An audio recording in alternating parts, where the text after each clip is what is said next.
Hello there and welcome back to the channel. Today we're going to be analyzing and reacting to a song that was suggested to me by one of you guys from Discord. This time around we're going to be listening to Jane Eyre, and the track in question is Junk from the album Pull Ya, Let It All Go. Look at that! I could pronounce the name of a band, of a song, and of an album from Russia. Of course, because it was written in English. And this is gonna be a very exciting one, because this is the first time I'm gonna be analyzing a track from a completely different era of Russian rock music production. Because this track is from the late 90s, early 2000s, so it's gonna be completely different from what I have analyzed before. So let's get into it.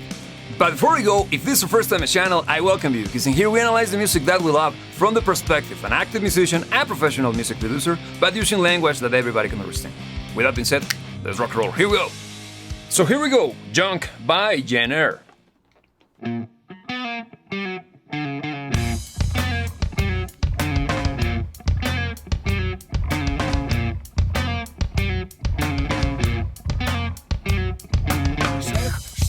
Они курят, я бы тоже покурил, но у меня нету кэш. Ладно, похуй, пойду отложу личинку и передерну на какую-нибудь картинку в журнале издателя Ларри Флинта. Я жую пластинку в Ригле Спермента. Я мог бы устроить себе патину, купить чипсов и валяться на кровати ниже этажом. Твоя соседка, что ты можешь рассказать об этой малолетке? У нее на жопе Дольче энд Габбана. Чикса напоминает подростка. Она майка жрет на рейве паленое и двинуть кони под это дело легче же.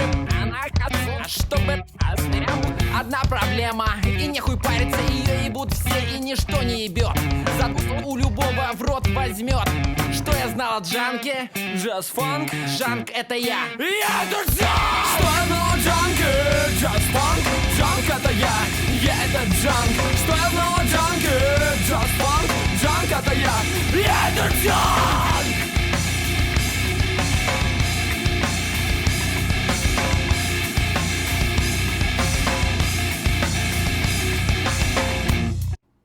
Sorry for interrupting, but you know the drill.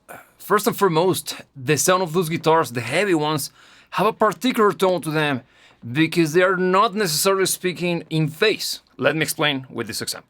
Similar to magnetism, sound also is subject to polarity, based on the distance and position of the sound source with respect to the capturing device. For example, let's imagine that we add a second microphone perfectly aligned in phase with the first one. That's known as phase coherency, and results in a more powerful and punchy sound.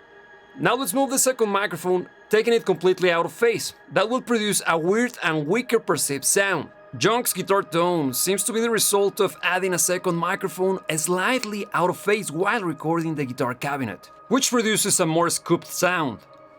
I'll be showing the technique using software. In this case, I'm using a guitar speaker simulator that allows me to change the position of the microphones. Notice how, as soon as I start to push microphone 2 in, we start to get a similar sound to the one from Jane Eyre.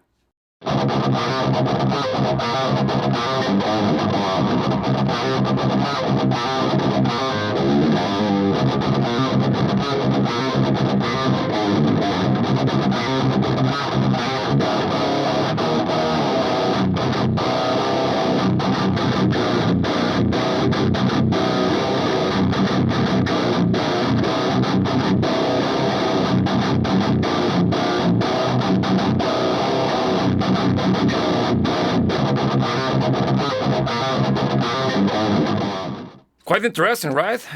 Usually when we are in the studio, we try to avoid having to deal with those phase incoherency issues. Actually, we're always looking for phase coherency for the vast majority of the time. But as you can see, you can use this kind of accidents in a way to develop a sound that is unique and appropriate for the track you're working on, proving you that you don't have to be fully perfect. Actually, perfection is not what you aspire for when you're producing music. You're aspiring for something that is emotionally driven and emotionally charged. The next thing that I want to point out is the sound of the drums. It's extremely dry, it's extremely in your face, it is extremely kinda, how can I put it, raw.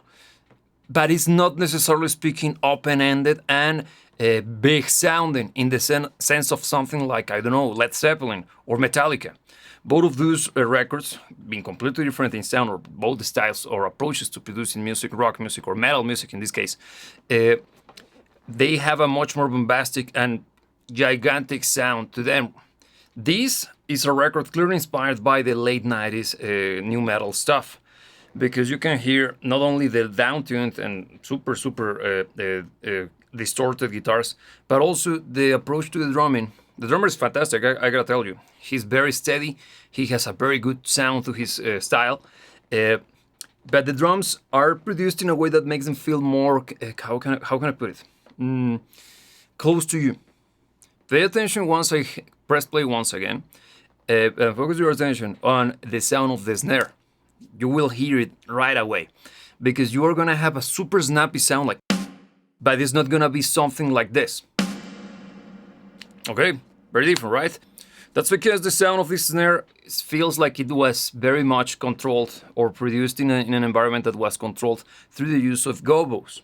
Gobos are what you got in front of you right now, and those are panels that have acoustic qualities to them that, in simple terms, absorbs the sound and dampen the sound of any given room you put them in. For example, those black bars that you see on the backdrop, those are actually acoustic material.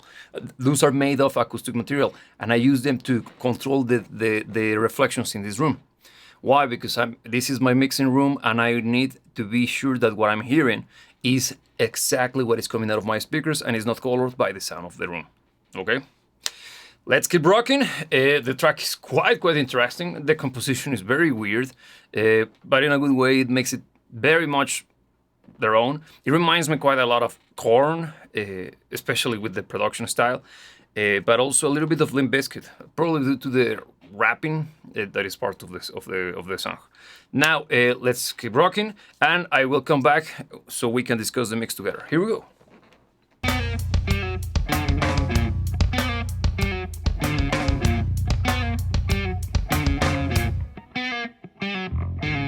Пока нормально, потом начнет ломать. Клёвые пухнет, уже бессмысленно ждать. Желудок и легкие поменяются местами. Вены обросли орущими сосками. Дым сигарет с хуй знает чем. Что я здесь делаю? И зачем? Я вообще не понимаю, я ли это и какое время года. Зима, лето, мое сраное тело объявило мне войну. Ультиматум, чувак. Что я знал о джанке? Just funk? Джанк — это я. Я это джанк! Что я знал о джанке? Just funk? Джанк — это я это джанк! Что я знал о джанке? Just funk? Джанк — это я это джанк!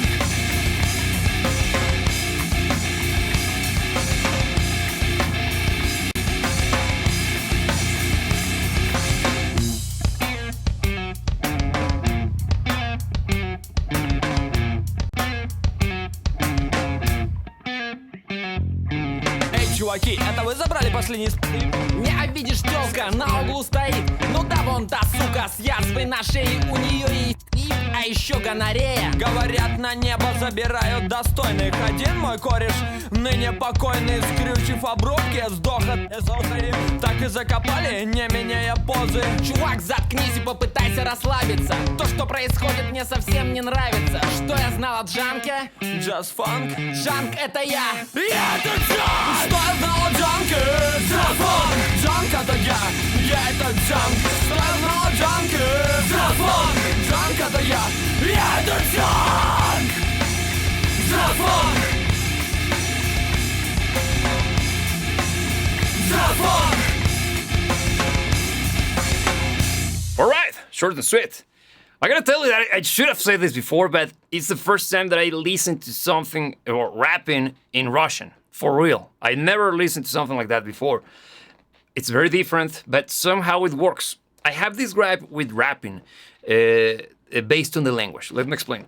I find that there are certain languages that are better suited for this kind of approach to expressing yourself through music. And one of the languages that, of course, excels at it is English, because it's the origin of it, right? But another one that is very good somehow is French. I found rapping in French to be actually effective. In Spanish, I think it's very bad. It's difficult for it to feel like with the rhythm that is required or respected from a rapper. I'm not gonna tell you that it's impossible. There has to be, and there are some good rappers that does it in Spanish. But Russian truly surprised me. Being frank, because in my head the sound of Russian is similar to Spanish, but somehow these guys are doing it in a way that is actually, well, musical and rhythmical. Well done, and surprised. Being very honest. Now, regarding the sound of the vocals, the same what I said before regarding the sound of the drums could be said about the vocals. They are super dry, and I can imagine that they used a microphone similar to the ones that, similar to this one. This is an SM7V. You have probably seen it now that it's being very much popularized by podcasters around the world. Those are fantastic microphones for this kind of application, for this style of vocals, because they are very resilient when it comes to sound pressure level, which is how loud the signal is coming in, and also have a very nice sounding proximity effect, which in simple terms makes any form of sound being captured by the microphone to be more low-ending. I'm going to try to do it here because my microphone is over here, but you'll see that as soon as I get closer to the microphone, there is a little bit of an extra low-end bump. I hope it translated correctly. If it didn't, well, I tried my best, but you probably heard it. Now, let's talk about the mix, because this is actually remarkable as well. Let me show you. Welcome to Decibel. In front of us, we got Decibel itself, which is the tool that we use to analyze music through the use of a visual medium. And I said before that this is going to be interesting because this is the first time we are analyzing a track from Russia. Or, yeah, actually this time around is Russia. Because my interaction with music coming from that side of the world has always been, up until this point, based on bands from the 80s. And you can check the different videos if you haven't seen them before. I already analyzed Kino, I suck at pronunciation, and also Nautilus Pompilus. And those bands come from the same era, and they have a particular sound to them that is very unique to that time period. But this time around, we're dealing with something from the late 90s, and it's completely different. It's worlds apart, because now we got a production style very similar to what was done in the West during that period. That's why I mentioned that the sound is very reminiscent to the sound of Limp Bizkit and Korn. Why? If we take a look at this section over here in our analyzer, which is the frequency range analyzer, we can see that we got the lowest point the lowest point in frequency range, which is 20 hertz, all the way down to 20,000 hertz. That's what we can hear as human beings, allegedly. Highest and lowest points. And not surprising at all, we got a huge jump in the low end. This is insane. This is getting closer to the subsonic area. Why is this important? If we take a look or compare it to the sound of the different records that I already mentioned, Kino, for example, being an older style of approach to music making, and especially technology-wise, and the whole geopolitical situation regarding that side of the world at that point, the whole thing is a completely different beast. And in this case, you'll see that you can start to notice much more contemporary and not only conventional, that's the word I'm looking for, conventional approaches to the design of the sound for this mix. Plenty of low end, which I not happen to be a huge fan of, being very honest. Not because this song sucks or anything. It's more about the style or the decisions that I would make as a mixing engineer myself. I prefer something akin to the sound of the late 80s, early 90s, because I think that's the point in which we kind of got to the closest to the best balance between artistic expression when it comes to the sound quality and also audiophile quality with commercial success. But let me know what you think about that statement. And in this case, during the 90s, late 90s to be precise, we got this insane loudness war, which was the beginning of it, which stands for everybody in the music making business was trying to make records super loud. We're going to be discussing that over here in the second half of the analysis. But one of those particular points of content was how loud could you make your low end without making it sound ridiculous. And it was very much the style at the time. You can hear it on records from Limp Bizkit, Korn, as I mentioned, but also you will hear it as well on Linkin Park. Even a little bit on records from Audioslave, not as prominent. I gotta tell you, because Audioslave's music is a little bit closer to the sound of the early 90s due to basically being Rage Against the Machine with Chris Cornell, and Chris Cornell being the frontman for Soundgarden. You got those very big names and influences that probably kept the sound of those records more on that lane. But in this case, we got something that is very much similar to the style of the mixing productions for new metal. That's why I mentioned Linkin Park.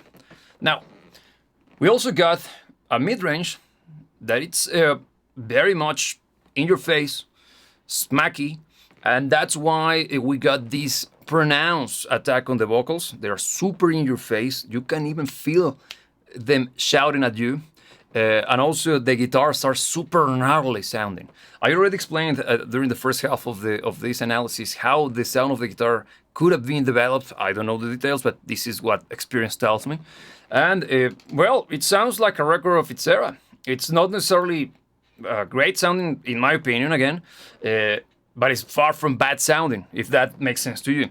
It's much more of a style situation, or it's much more of a taste thing rather than it being objectively bad, okay, or objectively good.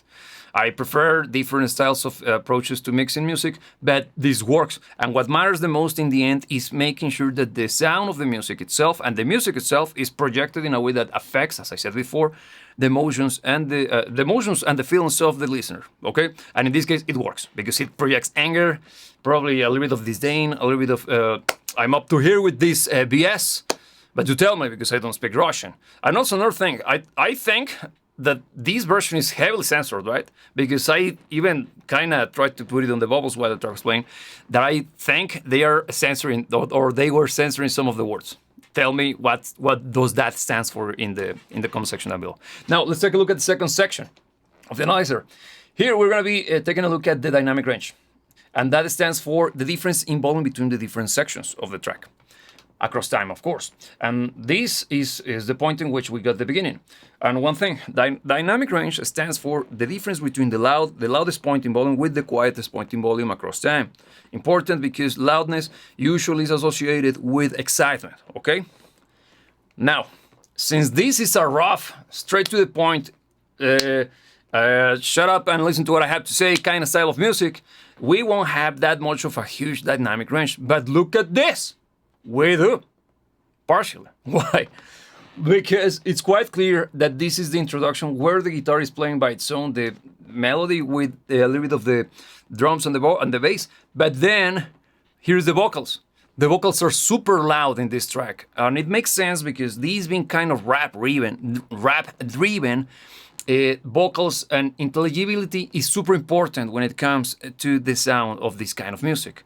So it has to be very much at the forefront. The plosives and the excitement coming from the rapper are super important. So that makes sense for it to be that in the front, that close to you, that loud. But then we get to the point in which we get the huge, insanely punchy and loud sounding chorus, which I mind was a banger, or it's still a banger if they play that live, right? Because I mind the mosh pit going nuts. It's super anger-driven, right? Then the second half, more of the same, because the track doesn't change that much dynamically speaking. Even the composition itself is kind of not robotic or simple. It's cyclical. That's the word I'm looking for. Because it's not trying to do something funky with the structure, because it's a short track. And they're sticking to their guns and keeping it driven by the anger and the kind of, disdain, as I said before, that is the emotion that I perceived without understanding the lyrics. It's probably what kept the track in that direction. And it makes sense, and I would say that it was a good call, because it works. If we see how little the changes are, we don't even have at this moment in which we reach an even higher point in volume, probably just the later part, which is the last section of the track, the last chorus, because you'll see that even the drops in here, they follow the same principle, volume-wise, as the first half.